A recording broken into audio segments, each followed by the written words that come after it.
ఈ కథ మొదలైంది ఒక ల్యాబొరేటరీలో కాదు.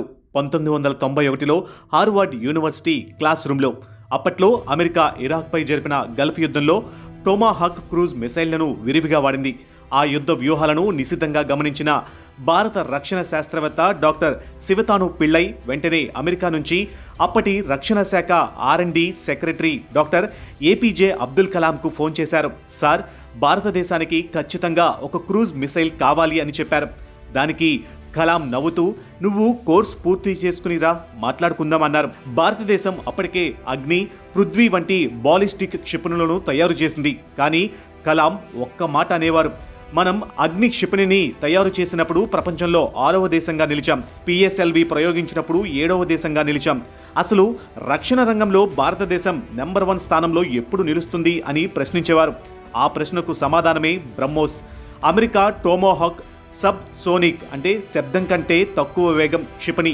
దాన్ని మించిపోయేలా శత్రువుల యాంటీ మిస్సైల్ సిస్టమ్స్ దేనికి చిక్కని ఒక సూపర్ సోనిక్ క్షిపణిని తయారు చేయాలని కలాం సంకల్పించారు. ఈ ప్రాజెక్టు కోసం భారతదేశానికి చెందిన DRDO, రష్యాకు చెందిన NPO, మాషిన్ స్ట్రోఏనియా, NPOM చేతులు కలిపాయి. భారతదేశపు బ్రహ్మపుత్ర, రష్యాలోని మోస్క్వా నదుల పేర్లను కలిపి దీనికి బ్రహ్మోస్ అని నామకరణం చేశారు. ఇందులో భారతదేశానికి 50.5%, రష్యాకు 49.5% వాటా ఉంది. కానీ 1999లో ఈ ప్రాజెక్టు ప్రారంభమైనప్పుడు సౌత్ ఢిల్లీలోని వసంత విహార్లో ఒక అద్దె ఇల్లు తీసుకున్నారు. దానికి నేమ్ ప్లేట్ లేదు, రక్షణ శాఖ బోర్డులు లేవు, కనీసం ప్రభుత్వ వాహనాలు కూడా వాడలేదు. ఎందుకంటే అంతర్జాతీయ నిఘా సంస్థల కన్ను పడకుండా ఉండడం కోసం. రిక్రూట్మెంట్ అడ్వర్టైజ్మెంట్లో కూడా ఇదొక మల్టీనేషనల్ కంపెనీ అని నమ్మబలికారు. సెలెక్ట్ అయిన శాస్త్రవేత్తలకు కూడా తాము దేశం కోసం ఎంతటి ప్రతిష్టాత్మక ప్రాజెక్టులో పనిచేస్తున్నామో జాయిన్ అయ్యేంత వరకు తెలియదంటే ఎంతటి పగడ్బందీ రహస్యం పాటించారో అర్థం చేసుకోవచ్చు. ఆ కష్టానికి ఫలితంగా 2001 జూన్ 12న ఒడిశాలోని చండీపూర్ టెస్ట్ రేంజ్ నుంచి బ్రహ్మోస్ తొలిసారి నిలువుగా గాల్లోకి లేచింది. ఆ ప్రయోగం 100% విజయవంతమై రక్షణ ప్రపంచాన్ని విస్మయానికి గురిచేసింది. ప్రపంచంలో క్రూజ్ మిస్సైల్స్ చాలా ఉన్నాయి, కానీ భూమి మీద నుంచి, సముద్రం పైనున్న యుద్ధ నౌకల నుంచి, సముద్రం లోపల ఉండే జలాంతర్గాముల నుంచి, ఆకాశంలో ప్రయాణించే ఫైటర్ జెట్ల నుంచి, ఇలా 4 ప్లాట్ఫామ్ల నుంచి ప్రయోగించగల ఏకైక క్షిపణి బ్రహ్మోస్ మాత్రమే. 2005లో ఇండియన్ నేవీలో ఈ క్షిపణి మొదట చేరింది. ఇవాళ భారతదేశానికి చెందిన 20కి పైగా ఫ్రంట్ లైన్ యుద్ధ నౌకలపై బ్రహ్మోస్ ప్రధాన అస్త్రంగా ఉంది. 2007లో ఇండియన్ ఆర్మీ ల్యాండ్ అటాక్ వెర్షన్ను చేర్చుకుంది. అయితే అసలైన అద్భుతం 2017లో జరిగింది. బ్రహ్మోస్ బరువు దాదాపు 3 టన్నులు. అంత బరువైన క్షిపణిని సూకోయ్ 30 MKI ఫైటర్ జెట్టుకు అమర్చడం అసాధ్యమన్నారు అంతర్జాతీయ నిపుణులు. కానీ మన శాస్త్రవేత్తలు క్షిపణి బరువును 2.5 టన్నులకు తగ్గించి సూకోయ్ విమానం రెక్కల మధ్య భాగంలో అమర్చి విజయవంతంగా పరీక్షించారు. గాల్లో ప్రయాణిస్తూ 450 కిలోమీటర్ల దూరంలోని శత్రువు కోటను బద్దలు కొట్టగల సామర్థ్యం దీని సొంతం. బ్రహ్మోస్ కేవలం ప్రయోగశాలకే పరిమితం కాలేదు. గతేడాది అంటే 2025 మే 10న జరిగిన ఆపరేషన్ సింధూర్తో తన యుద్ధ ప్రావీణ్యాన్ని ప్రపంచానికి నిరూపించింది. పాకిస్తాన్ వైమానిక దళ స్థావరాలపై భారత వాయుసేన సూకోయ్ విమానాల ద్వారా బ్రహ్మోస్ క్షిపణులను ప్రయోగించింది.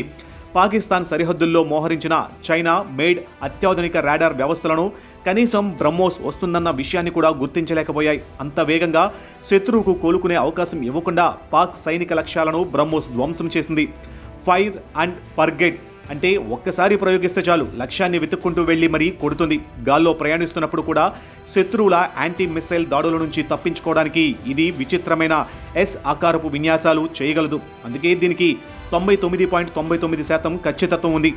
ఒకప్పుడు గుండుసూది కావాలన్నా విదేశాల వైపు చూసిన భారతదేశం ఇవాళ ప్రపంచ దేశాలకు క్షిపణులను ఎగుమతి చేసే స్థాయికి చేరింది.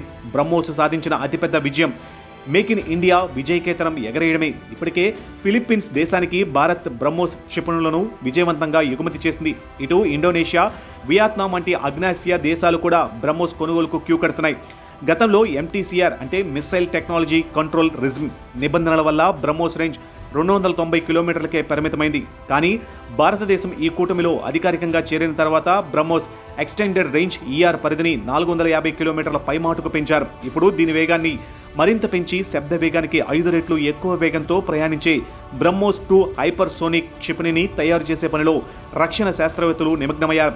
25 ఏళ్ల ప్రస్థానం, వందలాది విజయవంతమైన ప్రయోగాలు, అజేయమైన శక్తి. బ్రహ్మోస్ అంటే కేవలం ఒక క్షిపణి మాత్రమే కాదు, ఆత్మనిర్భర్ భారత్, ఆత్మవిశ్వాసానికి నిలువెత్తు రూపం. శత్రువుల గుండెల్లో నిరంతరం రైళ్లు పరిగెత్తించే ఈ భారతీయ బ్రహ్మాస్త్రం మున్ముందు మరెన్నో మైలురాళ్లను దాటాలని ఆశిద్దాం.